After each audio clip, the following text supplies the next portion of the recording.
The time has come, guys. Kong is here. Like and subscribe. In the distant jungle, a roar bellows, louder than a lion, tougher than a T-Rex. Only one of nature's creatures could sound so fierce. Colossal Kong. Defend the natural paradise of the secluded jungle from outsiders by bringing the first ever flocked Heroclix figure to your next game and showing your opponent who is top banana.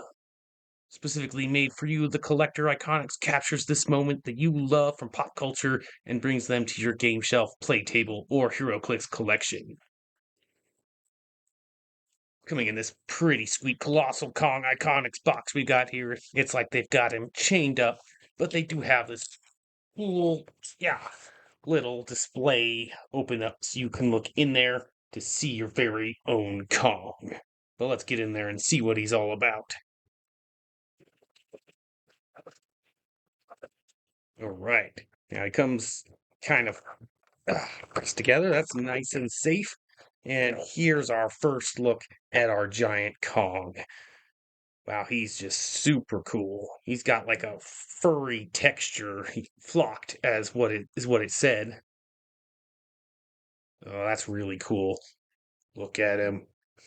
I'm super excited for this figure. I think he's just remarkable.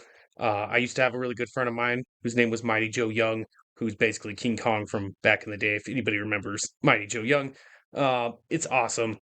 Just look at him. He's great. Oh my God. I did order two of these. Let me know if you guys ordered more than one. I ordered two because I'm going to be playing a lot of him, I feel like.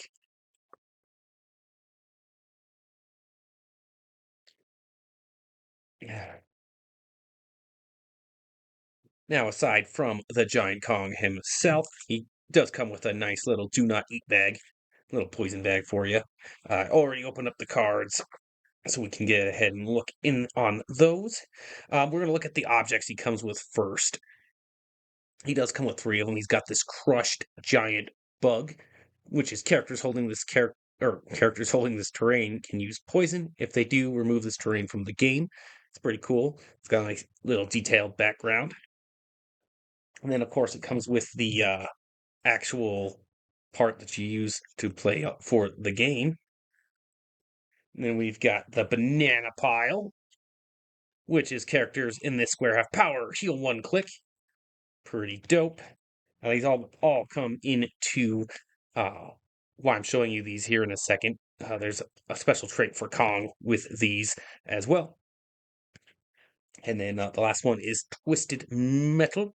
When this is targeted by a destroy action, before destroying it, deal 1 damage to each adjacent character.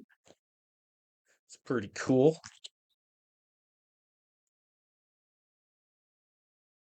Yeah, they're all pretty cool.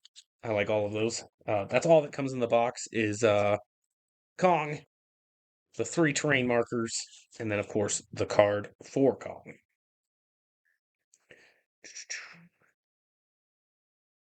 All right, Kong. I'm actually just going to go to a screenshot of this to show you guys and so we can talk about it. But it is overall pretty cool. I'm super excited to have this Kong in my collection. Here in a second, you'll actually start seeing him on the shelf behind me when I'm not using him. He's definitely going to be one of my new favorite figures to have. All right, now I just pulled up a screenshot of his stats from HC units so we can talk about it. That way we don't have to worry about not being able to see it and stuff on my camera. But he's pretty great. Just look at this. He has a 500, 300, 250 point dial. Now, the 250, the 200, and the 50 are probably going to be the most used, in my opinion.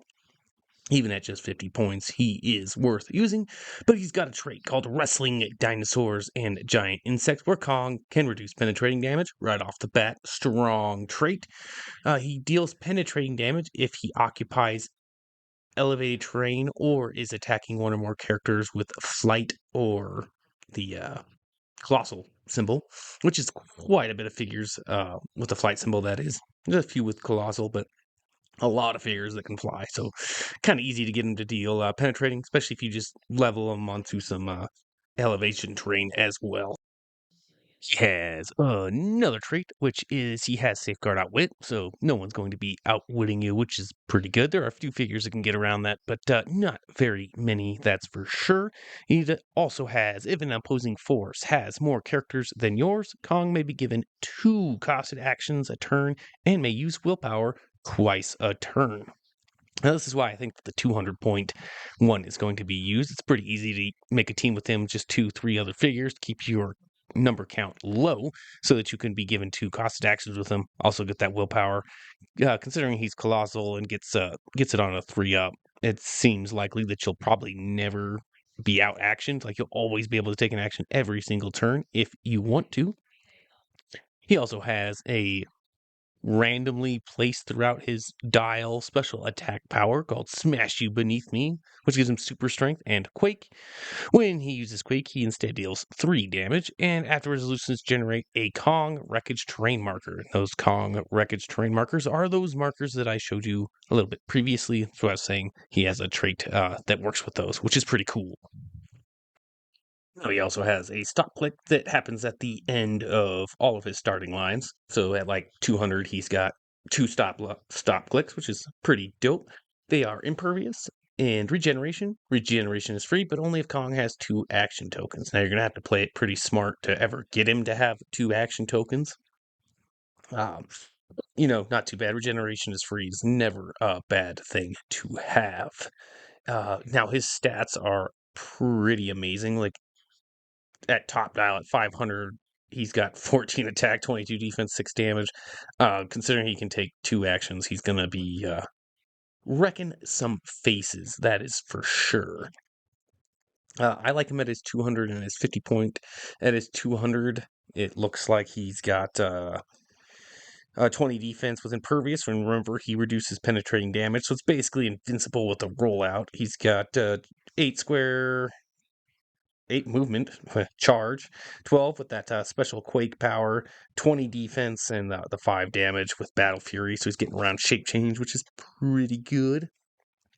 Yeah, overall, he's pretty amazing. I'm not going to lie. I could also see using him at his 50-point dial, just as like a brute come in and hit people guy. He's not bad at all. I like him at his 200 point. We've been talking a lot about maybe playing him at 200 or even 300 with Cthon, since he does have the mystical and deity keyword. I can't remember which one you need. The mystical keyword to put Cthon on there, give him +1 to all his combat values, which I think is just pretty awesome. You are going to have to be super aggressive with them because of that potentially taking extra damage from Cthon. Don't really, got to play that one a little bit smarter. We've also talked about doing things like Blackheart to get him to move out for free so that you can make the best use out of both of your actions. But yeah, things like Blackheart or Kazar, who can also move him out, getting him closer to your opponent so that you can, maybe charge and then Quake, so that you can make get the best out of both of those actions immediately. So you don't have to waste like one action, because you could theoretically just spend one action, move out 8 squares, then charge Quake with them or charge and attack somebody if you needed to. He can also generate any of these objects. I think the best one for him to generate is actually the poison crushed giant bug one, because it just gives him poison. Like, he just gets to Quake somebody, make one of these, and then he can use poison. Which is just really good. He has super strength his whole dial, so you don't have to worry about dropping it or whatever. Giving him poison, just a nice little extra way of doing some damage. Other things you'd want to look at potentially would be like perplexes or probability controls. Maybe Mad Gem to equip him with stuff, and then barrier around him if you needed to. Might be a fairly strong option as well. I'm actually going to try him with the Ursa Zod non-ultra chase from Notorious. It's 75 points, goes at the beginning of the game, you put it onto its card, and it doesn't come out till later. So basically, you just have one giant big Kong for your opponent to deal with, and then hopefully he can live long enough and destroy enough terrain that you can then bring the Ursa Zodnon out a little bit later and kind of cause some disruption to the team. I think that might also be a good idea. But go ahead down in the description But let me know if there's any characters you think that are going to work really well with Kong. I'm really interested in making some teams with him. I might even be looking into making teams of like a 300-point team with just 6 of him at his 50-point line. Who knows? It might be awesome. But yeah, go ahead and let me know down in the description below. There you guys have it. That was my review for Kong. Hope you guys liked it. I think he's great. Super meta. Let's try some teams out. See you guys in the next one.